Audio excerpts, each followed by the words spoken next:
A barrage of negative news reports shows us stories of a world that is frightening and seemingly hopeless. Often these feelings linger with viewers and cascade into their time at work or school. The results of another study show that people who watch local news view their city as significantly more dangerous than it actually is in terms of anticipated amounts of crime or likelihood of disaster. Given this research, decreasing news consumption can be a form of self-preservation, but it has a cost.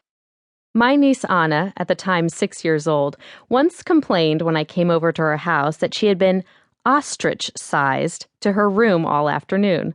The fact that both of her parents went to Harvard explains why she uses such big words. My husband, who also went to Harvard, says the fact that they later went on to Yale is why she misuses them.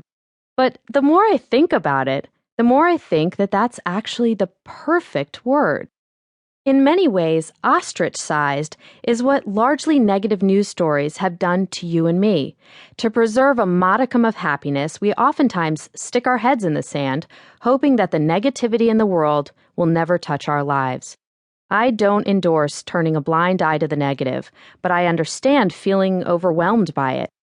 But we just can't live our lives ostrich-sized. Ignorance of the negative does us and the world no good. Henry David Thoreau once said, "There are 1,000 hacking at the branches of evil to one who is striking at the root."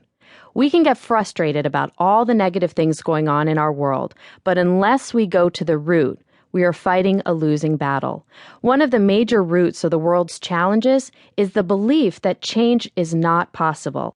In fact, the majority of negative news on TV and in our lives feeds us the lie that outcomes are not affected by our behavior. Of course, the reality is that there are millions of things we cannot control, but the problem is when we think all things are out of our control. My epiphany came when I realized that what's happening with the news is not a problem of merely too many negative news stories. The deeper problem was that we are also telling many of the stories in the wrong way, just as we did when reporting the little girl's death back in Chicago. The lens through which we were broadcasting and viewing many of the stories was distorted, and the trap journalists often fall into is the same one that you and I can get caught in when we lead our families, teams, and organizations through hard times. While we may complain about the news, its negativity and story selection, in truth, we are all broadcasters, and our family, friends, coworkers, and even the strangers we meet are our viewers. We have the same power as journalists. Our brains are constantly selecting and transmitting stories to others. The things we choose to talk about during the course of our day to our colleagues, friends, and family have a direct influence not only on their mood, but also on how they respond to stress, change, and challenges. Everything about our broadcast can paralyze or activate another person's ability to create and sustain positive change. Each of you listening to this may have different audiences in mind.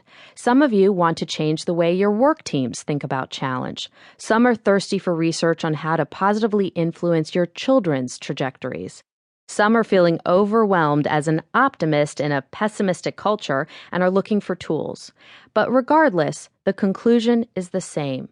You are a broadcaster, which comes with a great deal of power and responsibility. I had a hunch that it was not just the ratio of negative to positive news that mattered, but also how we told stories. I'm a scientist and an engineer, so my first thought was to test this hypothesis on one of the biggest stages of all, at CBS News in New York. The result of my experiment was the highest viewer response of the entire year.